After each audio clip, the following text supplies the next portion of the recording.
Well, the Liberal leadership contest is set to come to an end this Sunday, with the Liberals getting a new leader and the country getting a Prime Minister designate, at least on Sunday night. Justin Trudeau is spending his final days in office dealing with President Donald Trump. Your Foreign Affairs Minister yesterday called all of this a psychodrama. How do you characterize it? Thursday.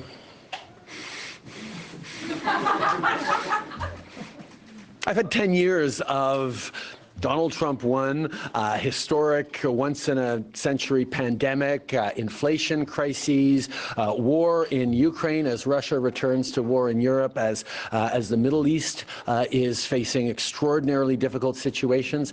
These have been complicated times. This is the job I signed up for. This is the job I will continue to do until the very last moment I'm doing this job. And it comes with the territory to be steady and strong for Canadians. The voting to replace Justin Trudeau with one of the four hopefuls vying for his job began on February 26th and will end Sunday at 3 p.m. Eastern. There have been some issues, though. The Liberal Party says 137,000 members have been verified to this point, and more than 115,000 have voted. But it's not all working as intended. Earlier this afternoon, I spoke to Liberal leadership candidate Karina Gould. Ms. Gould, welcome back to the show. Thanks for having me. What has your campaign's experience been with the verification and voting process with the party? The latest information we have is 137,000 people verified, 115,000 voted, but that's out of the 400,000 that signed up. Yeah, so look, I'm definitely hearing from folks who have been able to get through the process and who have voted, but we're also, dealing with a lot of people who are having challenges. Like, the process is working, but there is more churn. And so, I would call on the party to extend the verification process by 1 day, because for Canadians and for Liberals, this is a new thing to have your identity verified before you're able to access a ballot. And I think in order to get as many people voting as possible, we want to ensure that they know that they have to get verified ahead of time. Right now, the deadline is tomorrow at 5 p.m. And so I think it would be worthwhile for the party to extend that by one more day, just to make sure enough people get verified if they were planning on voting Saturday or Sunday and haven't started the process yet. Okay, I am by no means an expert on online voting systems and the technical limitations of changing dates and these things, but given that there are challenges with people getting through the verification process, and I've even heard from Liberals who have gotten through the verification process but then received a ballot and there's no candidates on the ballot, so there's a problem there. Is it an easy thing to move it a day, and have you raised this with the party and gotten any kind of response?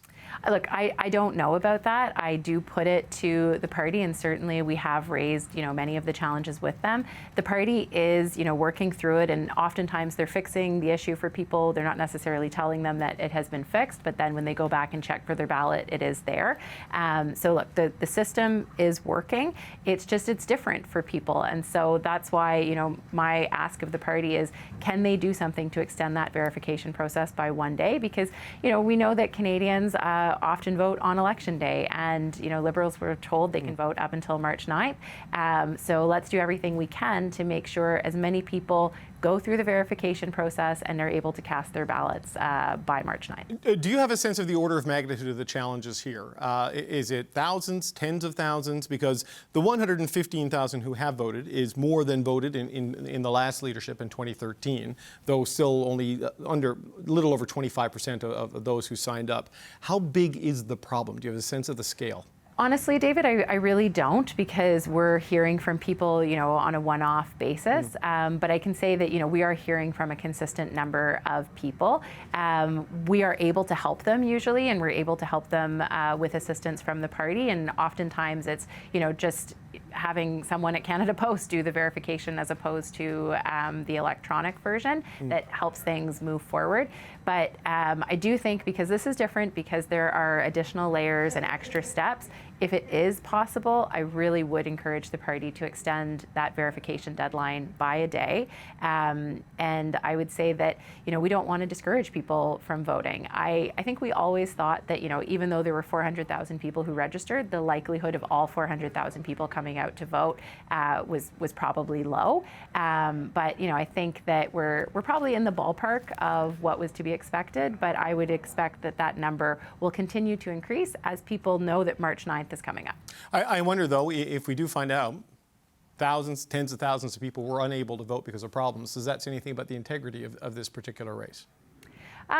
No, I think there is integrity in this race. I just don't want people who are going through the verification process to get frustrated and to not cast their ballot. I mean, at the end of the day, whoever casts their ballot, determines the outcome of the race. I mean, whether it's a Liberal leadership race or whether it's a general election, it's the people who actually go and cast their ballot that, determine the outcome of the election, and that's legitimate.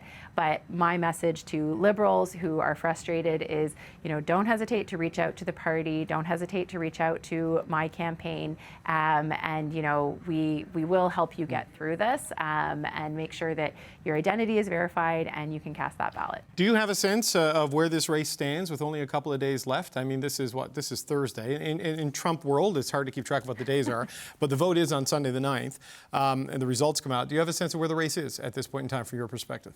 Well, look, I mean, it's great to know that, over 130,000 people have voted, over 115,000 people have voted and over 130,000 are registered. So, it's like any election day, it's about getting the vote out. I'm feeling good about the prospects here. I'm feeling very encouraged by the number of people who've reached out to say that they've cast a ballot for me, but we're going to find out on Sunday what that looks like.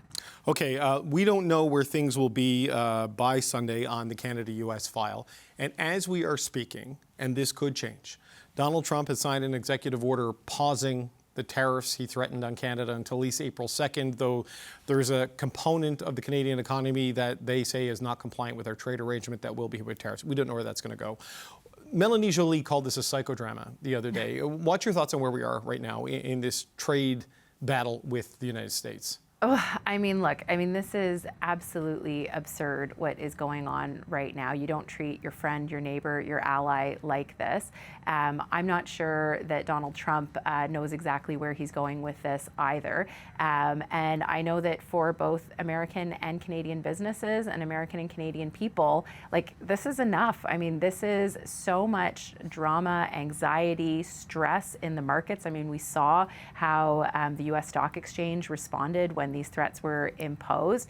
And this is causing so much anxiety on both sides of the border that is completely unnecessary. We have a trade agreement with the United States that we have signed. We should follow those rules. And let me be perfectly clear for Canadians, under my leadership and what I will continue to do as a member of this government and a leader in this country, that our economy and our jobs and our way of life is not up for negotiation. But I think we have to be perfectly clear with the president. It's not enough to suspend these tariffs until April 2nd. They need to be completely off the table. And until such a time, Canada needs to respond strongly. I saw Premier Ford is going to impose additional export tariffs on electricity.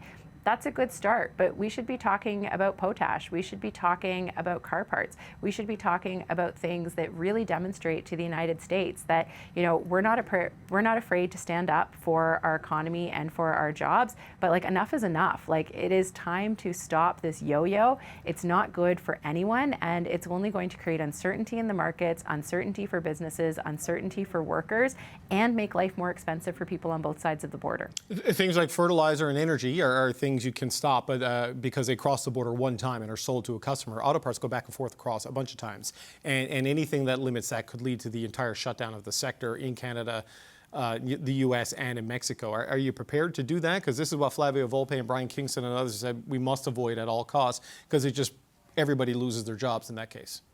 Well, look, the United States need to understand how much they depend on Canada. And what President Trump said is that we don't need any of this stuff from Canada. We don't rely on you. Well, the auto industry on both sides of the border is symbiotic. It is intertwined, and it relies on production in both the United States and in Canada. And so we need to make that message very clear. And we heard from the big three. That's why, they apparently went to the White House and called on President Trump to suspend the tariffs there. But let's talk about fertilizer and potash. The United States imports 90% of their potash, which they use as fertilizer in the Corn Belt, to grow food in the United States. Right. They can't grow food without Canadian potash.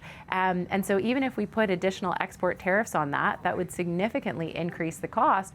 Or if they're doing this, maybe we should consider holding it back, because saying, like, just stop this nonsense, it is completely inappropriate, unnecessary, unjustified, and to really show Donald Trump that, we're not going to back down and we're going to hit back hard if that's what we need to do. But this constant, dragging it out, playing like this is really hurting both of our economies. Look, I've gone out of time, but just I get it with a commodity and a natural resource that you control on this side of the border. But if you do it in the auto sector, as you suggested here, the push from the Trump administration is to have all of that relocate inside the United States. So if there's an escalation there, and the auto companies, which are largely headquartered not in Canada, they have operations here, if they see that, aren't you just incentivizing them to move to the United States? Well, you can't relocate that production in a couple of days. I mean, no, but they would make plans over a year. There are production lines that are on hold and expansions that are on hold because of this uncertainty. It maybe has a galloping effect to the south of the border. Yeah, well, look, I mean, I'm not going to do anything that is going to purposefully hurt the Canadian economy, but I think we have to be very clear with the Americans that this action is inappropriate and it is something that is hurting both of us, but that as Canadians, we're willing to put everything on the line to protect our jobs and protect our economy. And this is something that I think we have to be just, very clear-eyed and strong on, because if we give in one sector and not in another, right, that just means that we're opening up ourselves for being exploited by the United States. And I think as Canadians, that is just simply something that we should not be negotiating. Okay, well, Karina Gould, if you win on Sunday, whoever wins on Sunday is going to have to deal with this, I think, as priority number one. Thank you for being here today. We appreciate it. That's Liberal leadership candidate Karina Gould. Thank you, David.